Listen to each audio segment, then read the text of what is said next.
paz do Senhor Jesus. Estamos começando mais um programa da Igreja Cristã Maranata, Identidade e Propósito.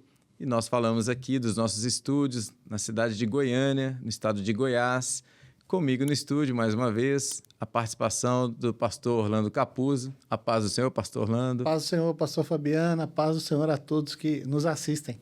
Amém. E mais uma vez, a presença especial da nossa irmã Marina Vilela, que é psicanalista, né, especialista nos 4 temperamentos. A paz do Senhor, Marina.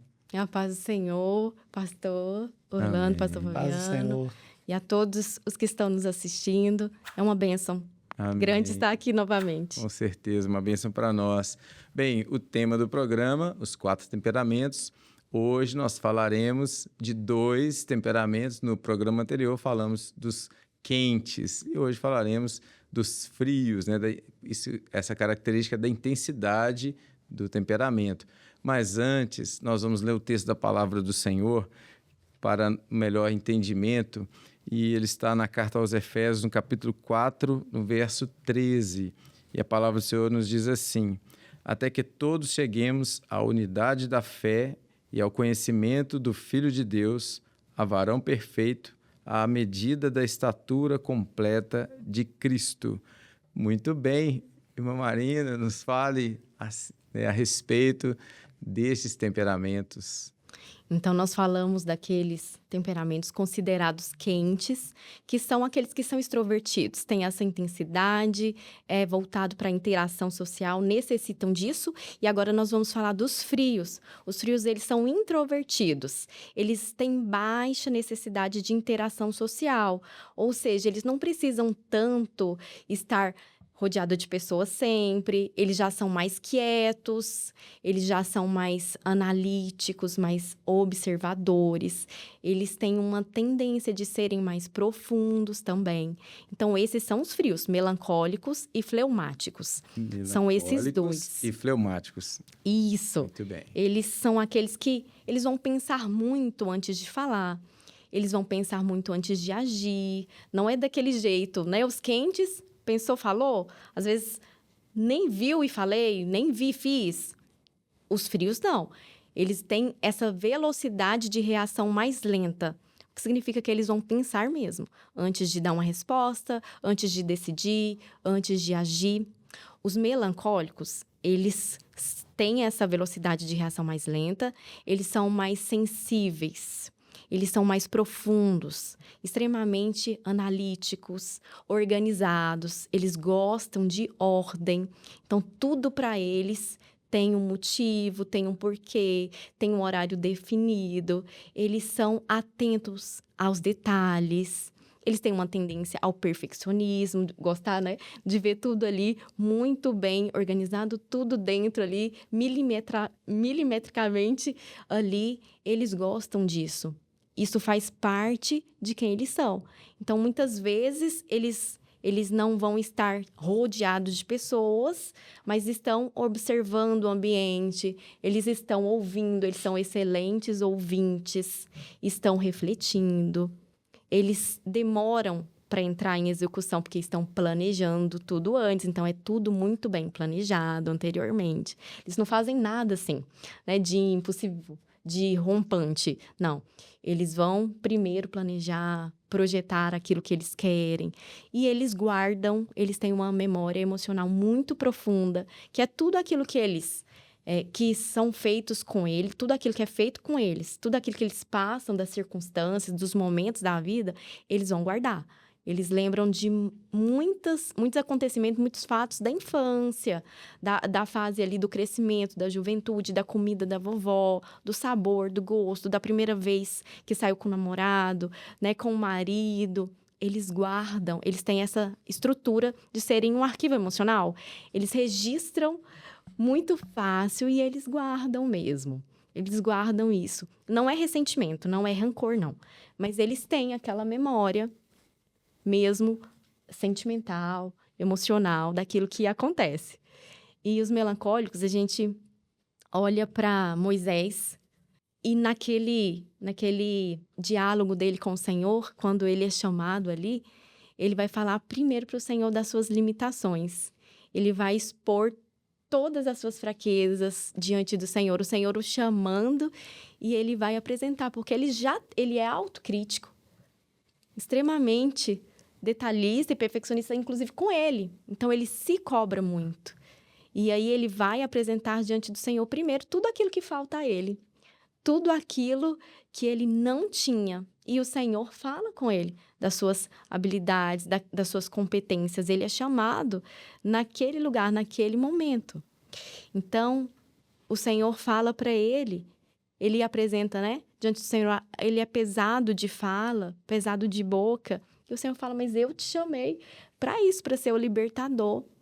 E é justamente esse mesmo homem detalhista, perfeccionista, que nós acompanhamos, né, nas EBDs, que o Senhor o colocou ali à frente, por exemplo, na construção do tabernáculo. Então... E na instituição das mais de 600 leis que o povo recebeu. Né? Exato. É muito detalhe. Muito, muito detalhe. E a gente viu ali, né, na construção do tabernáculo, materiais, medidas, cores, tudo feito de acordo com a vontade do Senhor. Então, precisava ser alguém que tivesse essa habilidade, essa competência, que iria estar junto, organizado, para fazer cada detalhe, para assumir ali aquela função. E Êxodo fala, né, conforme a tudo o que eu te mostrar para modelo do tabernáculo e para modelo de todos os seus vasos, assim mesmo o fareis. Então, o Senhor usa as características de Moisés também para que ele pudesse ter estrutura, profundidade, sensibilidade a tudo aquilo que o Senhor queria fazer. E a gente vê que o melancólico, né, são aqueles que são os servos do Senhor dedicados, engajados, que se derramam na presença do Senhor, né? Muitas vezes através de lágrima, porque eles são profundos nas suas emoções, nos seus sentimentos, então eles sofrem de verdade com tudo aquilo que está acontecendo, nada para eles é por acaso, então eles vão diante do Senhor dessa maneira, são muito usados no louvor, na adoração, eles têm esse instinto mesmo, né, mais sensível, eles são usados pelo Senhor dessa maneira, no cumprimento, né, dos projetos, aqueles que são atentos aos horários, aos detalhes do que aconteceu. Então, precisam só cuidar para não ser demais, para não ter isso em excesso. Não ser fiscal de culto. Isso, exatamente, porque senão o projetor ali tá virado, já se torna uma questão. O problema não é eles verem, mas o problema é não maximizar isso. Né? É ter ali um equilíbrio, uma ponderação. Então, eles derramam, né? De fato, diante do Senhor. E quando a gente olha para a nossa convivência, né? De forma relacional, a gente vê a mãe ali, uma mãe organizada, uma mãe que gosta daquele quadro de rotina, de tarefa. Os filhos sabem, né, exatamente o que vão fazer, os horários que vão cumprir, né? Aquele marido que já organiza o jantar para o casal, que já marca o horário às 7 horas, não é 7h05, o combinado não sai caro. Eles apresentam certa rigidez no temperamento. Então, são esses, né? São servos assim, a gente vê que as características elas vão se apresentar onde nós estivermos. Então, no trabalho também, na vida profissional, eles vão ser meticulosos, eles vão ter tudo em planilha, eles gostam de estar neste lugar de projetos, de análise.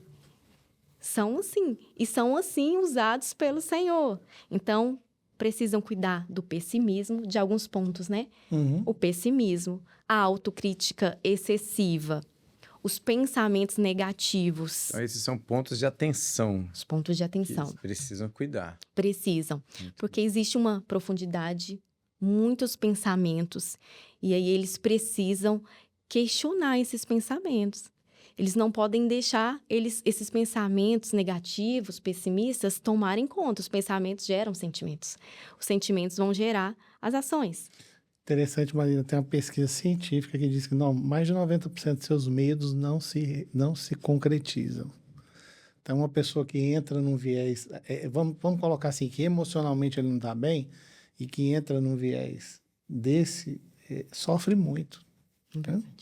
Porque ele vai se preocupar, vai demandar muita energia com uma coisa que não vai acontecer. Isso, é verdade. O melancólico, ele precisa vigiar os pensamentos para ele não viver preso à ruminação, senão ele vai ficar naquela ruminação de pensamentos dele, das pessoas, do que aconteceu, e eles precisam, então, se lembrar.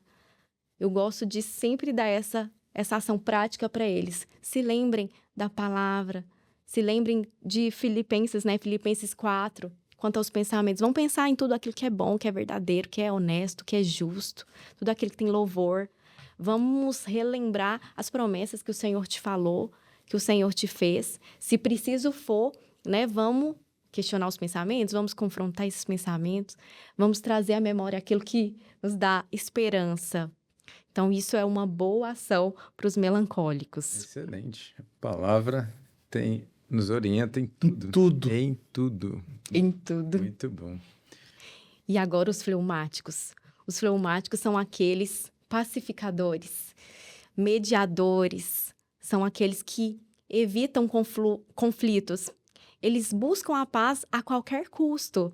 Então, são diplomatas, são aqueles que são analíticos também.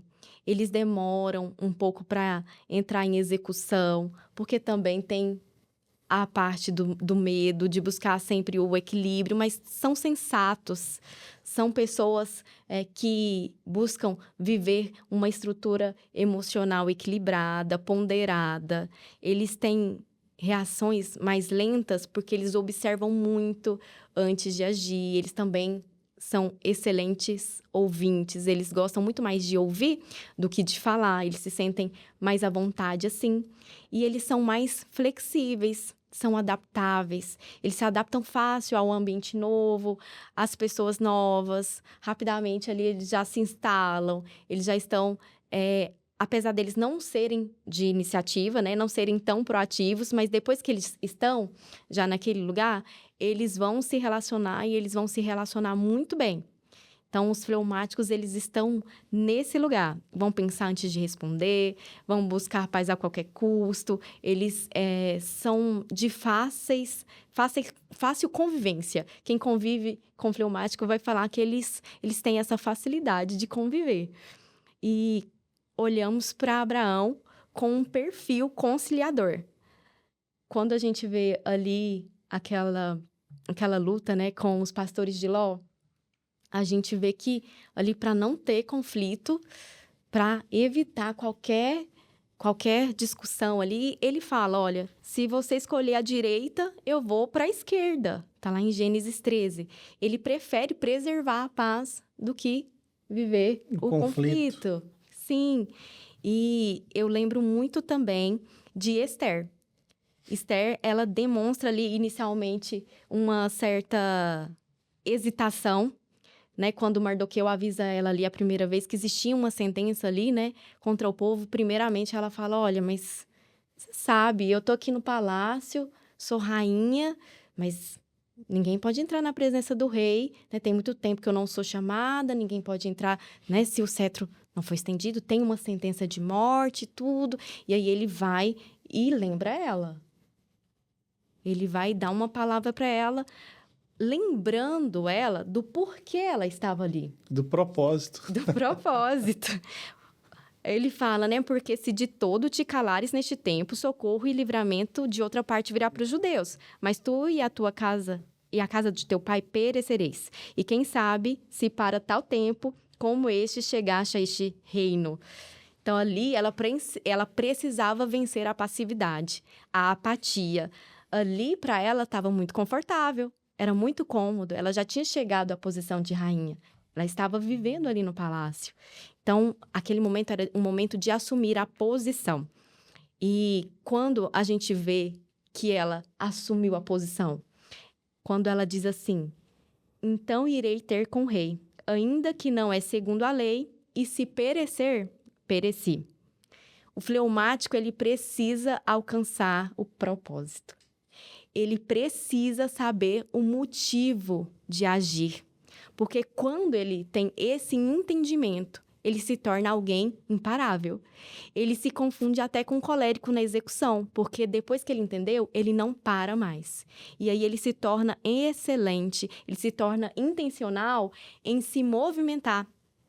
Então, ele vai fazer, ele vai se tornar proativo, ele vai deixar a passividade, a apatia. E aí, os pontos que ele precisa melhorar. O fleumático precisa vigiar esses pontos. A omissão, a apatia, o comodismo, a passividade. Porque a omissão, ela também produz consequências gravíssimas. Existem momentos que são necessários à ação. É necessário agir, é necessário falar, é necessário se posicionar, assumir a responsabilidade. Então, os pais, né, a gente vê os pais fleumáticos, as mães, né, nessa situação, diante da educação, da orientação dos filhos, né, por serem muito adaptáveis e flexíveis, às vezes eles não querem entrar numa questão. Mas com os filhos, existe um momento que eles precisam assumir o posicionamento. Eles vão precisar orientar, às vezes com mais firmeza. Com autoridade, né? Corrigir. Que é para o bem do filho. Exato. Eles precisam ver por trás o que tem, qual é o propósito, qual é a motivação. Às vezes, está vendo, né, a esposa, ou a esposa está vendo o esposo ali indo por outros caminhos, né, se distanciando do Senhor, se esfriando, estão vendo o motivo. E às vezes eles querem deixar. Não podemos. A omissão, ela traz a apatia também, tem essas consequências graves, né? Para os relacionamentos, né? Na vida profissional, deixa as oportunidades passarem. Mesmo tendo habilidades, mesmo sendo competentes. Por essa questão de ser lento para, às vezes, agir, para falar, para se posicionar, por medo também. Eles não o fazem. E eles podem fazer. O que eu percebo, Marina, como ele é um pacifista por natureza, né? Existe sempre a ponderação se aquela atitude que eu vou tomar vai colocar esse ambiente pacífico em risco. Se eu vou confrontar. Isso. Se eu vou gerar alguma demanda, alguma contenda. Contenda no sentido assim, nós precisamos resolver. Né? E aí é onde entra, de repente, até, eu não sei se é o caso, uma procrastinação. Sim. Né? E é uma decisão que deveria tomar. Vai postergando, né? Isso aí. Sabe o que precisa ser feito, sabe o que precisa ser falado, mas vai deixando para depois. Vai deixando passar. Então... Talvez porque no interior dele, ele está cômodo. Isso, é mais fácil, né? Não Natural para ele. Sair daquele, né, ambiente que ele está ali, ele está acomodado daquela forma. Sim, é isso. Ele não quer sair da paz que está dentro do interior. E aí ele acha que, quando fizer isso, ele vai trazer o conflito, ele vai gerar o confronto. Mas não é. A gente precisa discernir o posicionamento, né? Se posicionar é encontrar esse propósito. Ter clareza disso vai te ajudar, vai ajudar o fleumático a entrar em movimento, a entrar em ação. Então, a omissão e a passividade são tão sérios e tão graves quanto as explosões. A gente viu nos quentes. As explosões, né? A ira fora de contexto, fora de lugar, não discernindo o tempo, prejudica a família, prejudica você na sua convivência, nos ambientes que você frequenta. A passividade e a apatia também.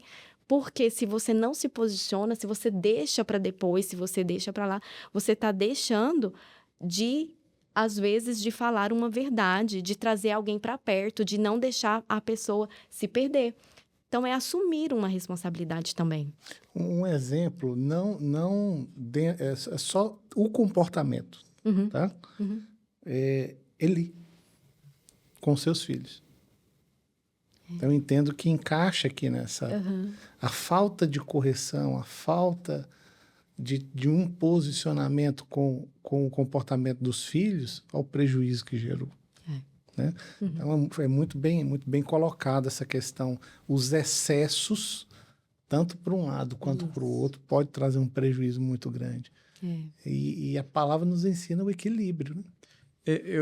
Eu gostaria de fazer uma pergunta para a irmã Marina.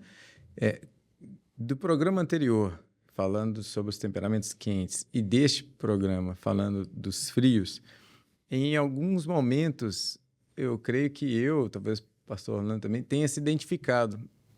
Mas uma característica, às vezes, dos 4. É possível ter ter essa identificação, né? E isso às vezes, para nós nos autoconhecermos, talvez seja difícil. Qual eu sou, né? Em qual eu me encaixo? Mas é possível isso? Isso é comum de nós identificarmos alguma característica dos 4 em nós? Olhando para a ferramenta, não tem como. A gente tem um temperamento só. Porque não tem como a gente ser quente e frio ao mesmo tempo, por exemplo. Então, não tem como você ser uma pessoa extrovertida e introvertida ao mesmo tempo. Então, ou ter a memória emocional e não ter, que essas divisões é a forma mais fácil que nós encontramos. Porque quando a gente olha para uma lista, por exemplo, né, de características, de competências, de habilidades, a gente vê que, como ao longo do tempo nós desenvolvemos habilidades, competências, comportamentos, a gente facilmente se coloca naquela lista, então a gente começa a ver comportamentos em todas as listas, né? Mas quando a gente olha para o temperamento, que é aquilo natural, a gente precisa olhar, eu digo, de 2 formas para facilitar. Olha para aquele período onde você tinha ali por volta dos seus 6, 7 anos até os 12, 14 anos, porque nesse período de idade, geralmente o temperamento está muito aflorado. Então, você percebe muito ali do temperamento, que é o natural. Depois que passa, que a gente vai crescendo, as adaptações, né? O ambiente, os pais, as circunstâncias que vão nos acontecendo, a conversão, por ocasião da conversão, os ambientes profissionais educacionais, isso vai nos desenvolvendo. E aí a gente pode se confundir. Então, a maneira mais fácil, olha para esse período de idade. Ou então, Marina, não tenho muita memória, não lembro muito. E aí, como é que eu faço? Eu digo, olhe para a sua vontade íntima. Sabe, aquilo que é mais impulsivo dentro de você, a sua tendência. Por exemplo, a gente está aqui conversando. Se eu tiver um extrovertido aqui comigo, do meu lado, ele tá me ouvindo aqui falar meia hora, mas para ele aqui dentro ele tá louco para falar. Tá aqui, as palavras estão aqui. Para ele, o natural, o confortável é falar, por exemplo. Agora, se for um introvertido, tranquilo para ele. Ele vai me ouvir falar aqui meia hora, 1 hora, porque para ele é tranquilo. De preferência, não me chame. Nem me convide para isso. Tem um ponto que eu observo, dentro de uma outra abordagem, para a gente encerrar, é porque a gente olha muito comportamento. Comportamento, comprar uma casa no condomínio fechado. Para um pode ser medo, para outro pode ser status. Então, o que está por trás do comportamento é que vai me ajudar nesse processo de identificação. A motivação te ajuda a identificar, então. Então, resumindo, características eu posso até identificar, mas há um que é dominante. Isso é o que define, então, o temperamento de cada pessoa. Isso. Ele vai definir, e é importante por quê? Porque é o que vai com você a vida toda. Então, é necessário você saber, porque sempre vai estar lá. Sempre querendo conduzir as suas decisões, as suas escolhas. Então, a importância de saber qual é fundamental. E aí, você precisa saber quente ou frio, né? Guarda a memória emocional ou não guarda? Isso é o mais importante. Ok, maravilha.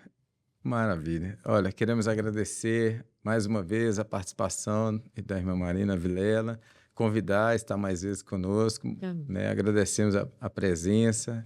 Pai do Senhor, irmã Marina. Amém. É uma honra, viu? Pode me chamar sempre, a gente vai falar mais sobre isso, essas reações. Saber disso, esse conhecimento faz muita diferença na nossa vida, faz muita diferença no nosso chamado, na nossa identidade. Para a gente abraçar o nosso propósito, a gente precisa amadurecer. E aí, se aperfeiçoar, exige a nossa compreensão, a nossa percepção. Amém. Agradecemos também a presença do pastor Orlando, Pai do Senhor, pastor Orlando. Pai do Senhor, pastor Fabiana, Pai do Senhor, Marina. Sempre uma alegria estar aqui. Amém. E assim nós nos despedimos daqueles que nos acompanham, desejando a paz do Senhor Jesus.